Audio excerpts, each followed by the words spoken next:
I'm joined now by Morgan Ortagus, foreign policy expert. And I want to get right into this. I want to talk about these peace talks between Zelensky and Putin and what Turkey's president is saying. I'm very worried about peace talks because if they leave Russian troops in place, Putin has won. And I don't want to see that. What say you? I totally agree with you. And in fact, if you look at what General Jack Keane was reporting on Fox last night from his sources, he, and I think you showed this earlier in the show, that the United States is pressuring Ukraine to give in. That is not where the heart and the will of the Ukrainian people are. I've said for a long time, this is a David and Goliath fight. They are certainly, the Ukrainians are the underdog in every way imaginable, but they are fighting back for their country. But the deal that Turkey is discussing publicly and that General Keane has talked about, that is just a complete capitulation to the Russians at a point when I think the Russians are actually vulnerable because it's clearly the military plan has not been executed the way Putin was led to believe it would be. It's appeasement. Morgan, that is appeasement. That's right. Up comes the dictator, just like Hitler. Up comes the dictator, demands his piece of Czechoslovakia. He gets it, and we think he's satisfied with appeasement, and then he goes and invades Poland. It's exactly the same thing 80 years on. Yeah. All right, I'll calm down. Absolutely.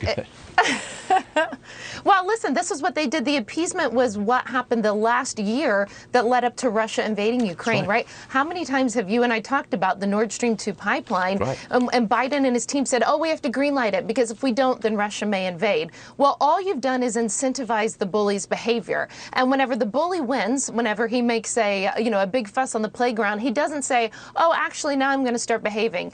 No, he goes back to the same bullying behavior and tactics because it worked the last time. Terrible thing. Now, the White House, and listen to this one, the White House is considering letting Russia take Iran's enriched uranium. Roll tape. Essentially to accept and to pay for the highly enriched uranium to get it out of Iran's hands so that Iran cannot obtain a nuclear weapon. I think that's a role we'd be willing to entertain.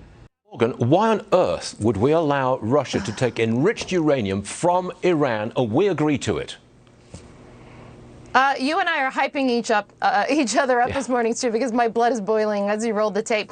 Listen, just so our audience understands what has been happening in Vienna, the Russians have been negotiating, not with us, but on our behalf with the Iranians, which, by the way, is the world's leading state sponsor of terrorism. So under this deal, and this may happen as early as today, we're all watching. My mind blows to report this to you, but under this deal, Russia and Iran would get sanctions immunity to the tune of about $10 billion for Russia to essentially help Iran build nuclear reactors. And by the way, what company would be doing this? A Russian company that is currently, Rosneft right now, that is currently helping the Russians take over Chernobyl and other nuclear sites in Ukraine. So think about this. You've got the Russians, which are very bad. The administration is speaking out against them. One of their state-owned enterprise companies, which is currently taking over Ukrainian nuclear facilities right now, they're going to allow that same company, Biden's going to allow that same Russian company to help Iran build $10 billion worth of nuclear reactors. It is mind-blowingly stupid. It's dangerous. It puts America and our allies last. I'll have to leave it right there because I'm short on time, but I could go on talking about this for another half hour. Morgan Ortagus, thank you. Me too. Really, it's outrageous. Good to see you, Morgan, and we hope to see you again soon.